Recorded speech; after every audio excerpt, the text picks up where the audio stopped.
আসসালামু আলাইকুম প্রিয় দর্শক, কেমন আছেন? আশা করি আল্লাহর রহমতে সবাই ভালো আছেন। তো মিমিস কুকিং থেকে আমি আজকে আপনাদের সাথে শেয়ার করব চিকেন পটেটো রেসিপি। এই রেসিপিটা যে এত দারুণ, যেই খাবেন সেই বুঝতে পারবেন। তো আশা করি ভিডিওটি না টেনে পুরো ভিডিওটি দেখবেন, আর দেখার শুরুতে প্লিজ একটা লাইক দিয়ে দিবেন। তো এখানে নিয়েছি আমি পরিমাণ মতো মুরগির মাংস। মুরগির মাংসের পিসগুলো একদম ছোট, ছোট করে নিয়েছি। এটাকে ভালো করে ধুয়ে পরিষ্কার করে নিয়েছি। আপনারা আপনাদের পছন্দ অনুযায়ী নিতে পারেন। আর মুরগির মাংসগুলো নিতে হবে একেবারে ছোট, ছোট টুকরো করে। এখানে দিয়ে দিয়েছি পরিমাণ মতো লবণ, ১ চা চামচ মরিচের গুঁড়া দিয়ে দিয়েছি, আর ১ চা চামচ চিকেন তান্দুরি মসলা দিয়ে দিয়েছি। এখানে 1/2 চা চামচ দিয়ে দিয়েছি 1/2 চা চামচ দিয়ে দিয়েছি গোলমরিচের গুঁড়া, আর দিয়ে দিয়েছি 1/2 চা চামচ জিরার গুঁড়া। এখানে দিয়ে দিলাম 1/2 চা চামচ রসুন বাটা, 1/2 চা চামচ আদা বাটা। আর এখানে দিয়ে দিব ২ চা চামচ কর্নফ্লাওয়ার, আর যদি কর্নফ্লাওয়ার না থাকে তাহলে ময়দা দিতে পারেন। আর দিয়ে দিলাম ১ ফালি লেবুর রস। আর এখানে দিয়ে দিব ১ চা চামচ সয়া সস। সবগুলো একসাথে ভালো করে মিক্স করে মেখে নেব। তো যারা আজকে আমার ভিডিওটা ১ম ভিজিট করেছেন, লাইক দিয়ে পুরো ভিডিওটা কন্টিনিউ করবেন। আর যদি ভালো লাগে চ্যানেলটা সাবস্ক্রাইব করে বন্ধু হয়ে পাশে থেকে যেতে পারেন।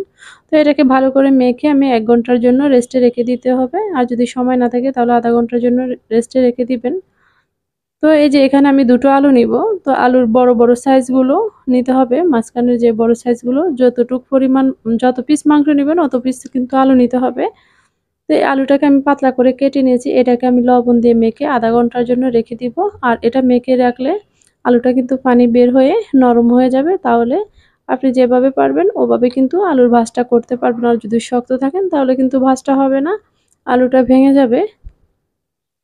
একেবারে সহজ একটা রেসিপি। এটা সন্ধ্যার সময় চায়ের সাথে খেতে বেশ ভালো লাগে। নান, রুটি, পরোটা দিয়েও খেতে পারবেন। তো এই যে এখন আমার মাখা হয়ে গেছে। তো এই যে দেখুন মাখার পরে এটা কতটা নরম হয়ে গেছে আলুটা। এভাবে ভাঁজ করলে কিন্তু ভাঁজ হয়। তো এখন এটাকে আমি একটু ধুয়ে নিব, যেহেতু এটা লবণ দিয়ে মেখে রেখেছি। তো এই যে এখন এখানে আমি সামান্য পরিমাণ হলুদের গুঁড়া দিয়ে আলুটাকে একটু মেখে নিব। মেখে কিন্তু আমি এই মাংসর সাথে আলুটাকে ভালো করে মেখে নিব। মেখে নিলে মাংসের মশলাগুলো আলুর গায়ে, গায়ে বাজবে। খেতে কিন্তু অনেক ভালো লাগবে।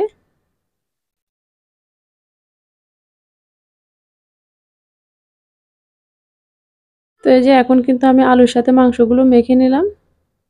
তো প্লিজ বন্ধুরা, আপনাদের কাছে একটাই রিকোয়েস্ট রইলো, আপনারা লাইক দিবেন। আপনাদের লাইক দিলে ভিডিও কনটেন্ট বানাতে উৎসাহ জাগে মনে, কিন্তু ভিউ পরিমাণে লাইকটা তেমন আসে না। প্লিজ আপনাদের কাছে রিকোয়েস্ট রইলো, আপনারা লাইক করবেন, কমেন্ট করবেন।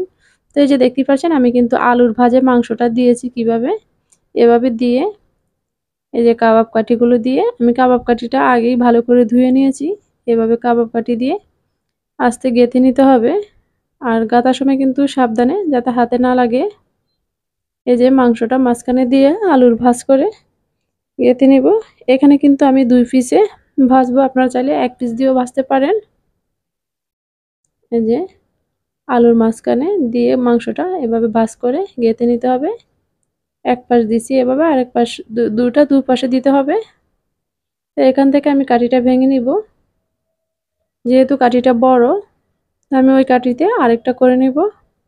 একদম সহজ, যেও দেখবেন সেও পারবেন। আমি আরেকটা দেখিয়ে দিচ্ছি। এটা ২ ভাঁজে নিলে দেখতে সুন্দর লাগবে। তো আপনারা একবার হলো বাসায় ট্রাই করবেন।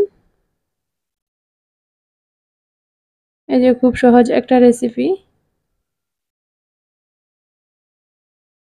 তো এভাবে কিন্তু এক, এক করে কিন্তু আমি বাকি সবগুলো বানিয়ে নিব। এভাবে কাঠিতে গেঁথে নেব। এই যে দেখুন আমার সবগুলো কিন্তু গাঁথা হয়ে গেছে। তো এখন এটাকে আমি ভেজে নিব। এখানে আমি দিয়ে দিব পরিমাণ মতো তেল। পরিমাণ বলতে কি, একটু ডুবো তেলে ভাজলে এটা ভালো হয়। একদম মচমচে হয়, খেতে কিন্তু অনেক ভালো লাগে। তো এখানে তেলটা দিয়ে দিয়েছি, আর তেলটা যখন গরম হয়েছে তো এক, এক করে কিন্তু আমি এখানে চিকেন পটেটোগুলো দিয়ে দিব। আর এটা ভাজার সময় চুলার আঁচটা একটু মিডিয়ামের চাইতে একটু কম হিটে রাখতে হবে, না হলে কিন্তু পুড়ে যাবে।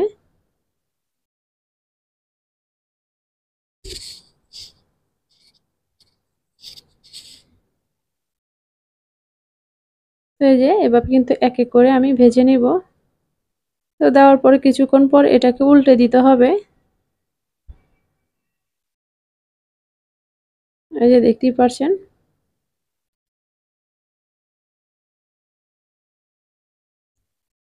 তো এই যে উল্টে দেওয়ার পরে কিন্তু আমি একটু সময় নিয়ে ভেজে নেব।